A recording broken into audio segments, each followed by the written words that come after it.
Hello everyone, and welcome to the first part of this course on Unity 3D software and on game development. In this first section, which is really very generic, we will discover the Unity game engine. We're going to get to know its interface and see how it works. If you already know Unity, you can skip this section because it's really a beginner section so that everyone can learn how to use this software. And then in the following parts, we will develop our projects. So, to start with, we need to download and install Unity. You're going to search for Unity download in your search engine. And then you go to the unity3d.com website or unity.com. It's the same thing. In the download section, this link will automatically take me to the download section because I typed download here, but I'll show you what it looks like if you land on the home page. If you're on the home page of the website, you can simply download Unity by clicking on the Get Started button here. This will take you to store.unity.com, to the offers section. So by default we're in Teams mode, but we're going to switch to individual mode, which will allow us to get Unity for free. You can download it and use it for free, and if you look at your eligibility here, you'll see that it's from the moment you earn more than $100,000 a year that you have to upgrade to a pro version of Unity. So you really have time to work on the free version, even for professional projects, as long as you're making less than $100,000 a year from your video games. So we're going to click on Get Started to get to the download page, which will allow us to get Unity. If you got this step, it doesn't really matter what you select. Are you an old user or new user? I'm going to click on new user, and there it explains the terms of use. Okay, I click on accept and download, and it will download Unity Hub. Unity Hub is not Unity. The Hub is a little software that will allow me to manage the different versions of Unity. Okay, so I'd like to take this opportunity to tell you that you can take a look at the Unity website to see the different functionalities of the software and the different projects made with this software if you're interested. You have access to a lot of resources, the blog, the forum, explanations. You will absolutely have to create an account with Unity. To create an account is easy. Either you have one or you create a Unity ID. You put your email, you choose a password. This will allow you to have your Unity developer account, which will be essential to be able to install Unity and get your license. To activate Unity, you will have to connect to your account, and of course each time you'll choose the free personal version, and you will get your license directly by simply log in. Okay. So when you have downloaded Unity Hub, you can launch the installation. You click on I accept, you choose the installation folder. It's really a classic installation. There's nothing special to know. I'm going to cancel since I've already installed Unity Hub, but you just have to run the software and then launch it. So, okay, this is what Unity Hub looks like when you open it on your computer. I already have projects, so you can see my projects, but you won't have any projects if you've never used Unity.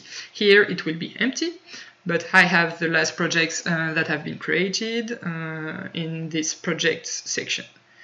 So you might have to log in when you first launch Unity Hub. Here you can see that I'm already logged in. Here there's my user.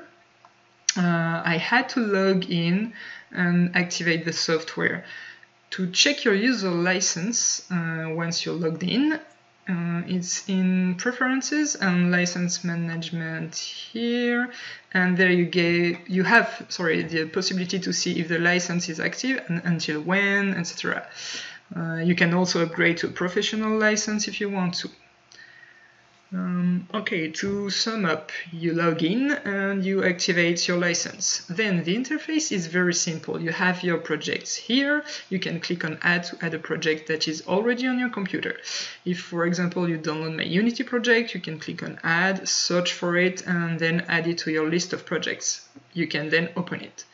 If you have several versions of Unity installed, you can choose the version you want to use here. And if I use a different version from yours, you can convert my Unity project to your version. In general, it works fine if you have versions that are close enough. I've never had a problem.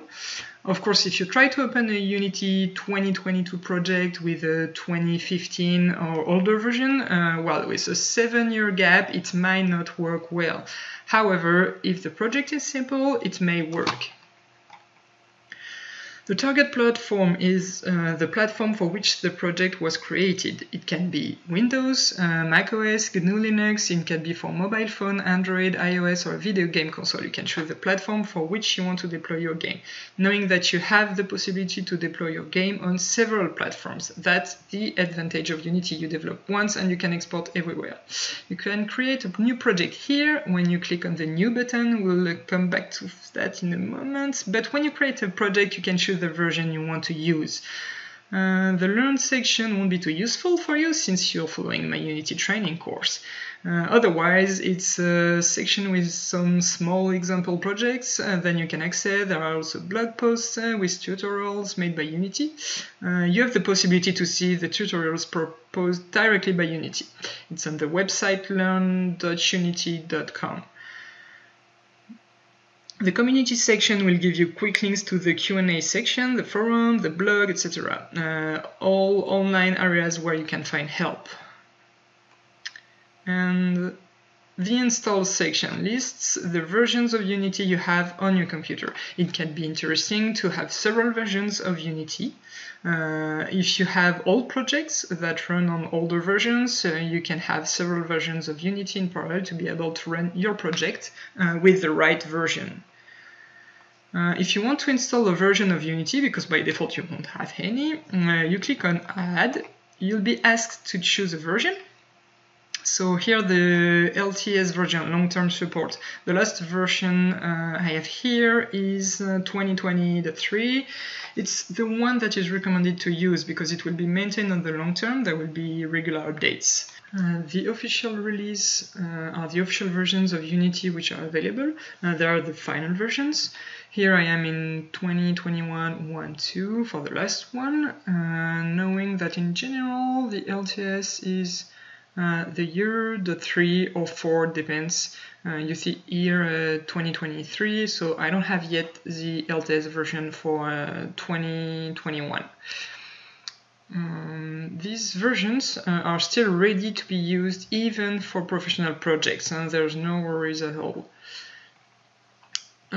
And finally, you have the pre-releases, the alpha or beta versions. You can have fun using them, but it's not recommended to use them for professional projects, well, because they are not yet stable, so there is a risk that you will encounter problems or crashes. But I'm going to use them in the context of this course in order to offer you a course that is a little bit ahead of its time, knowing that the 2022 is coming out in several months. But we're going to start with this version. We click on Next. Here we have the possibility to install several modules in parallel to Unity. Because Unity does not work alone, you must, for example, install Visual Studio Community 2019, which is the software on which we will write our C# code. I unchecked it because I already have it, but you must install it in order to have a coded Unix software, which will itself allow you to install tools and dependencies to make it work well.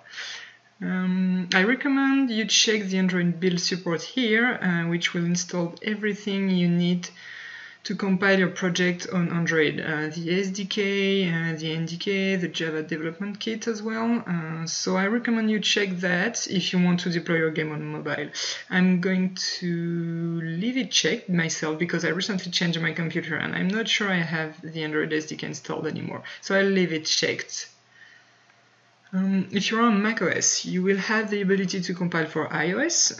You can deploy on GNU Linux, Mac, Windows. WebGL here is to compile your application in HTML JavaScript, which will allow you to host it on a server and access it directly online without installation, so you can create online experiences. And then there are other platforms, but we don't see everything here. There are other platforms like video game consoles, but for that you have to contact either Unity or the video game publishing companies.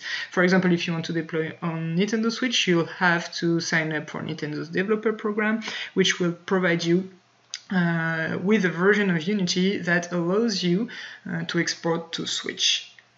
So here's what I recommend you check: Visual Studio and Android. Windows build support IL2CPP to be able to export to Windows. So IL2CPP is a new version that allows you to have more optimized code. We click on Next.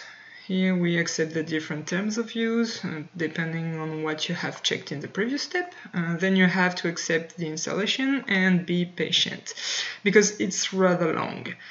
Unity and the selected modules are at least 10 gigabytes to download, so you have to be patient while the software installs, and then we'll meet in the next video to discover the interface of this software.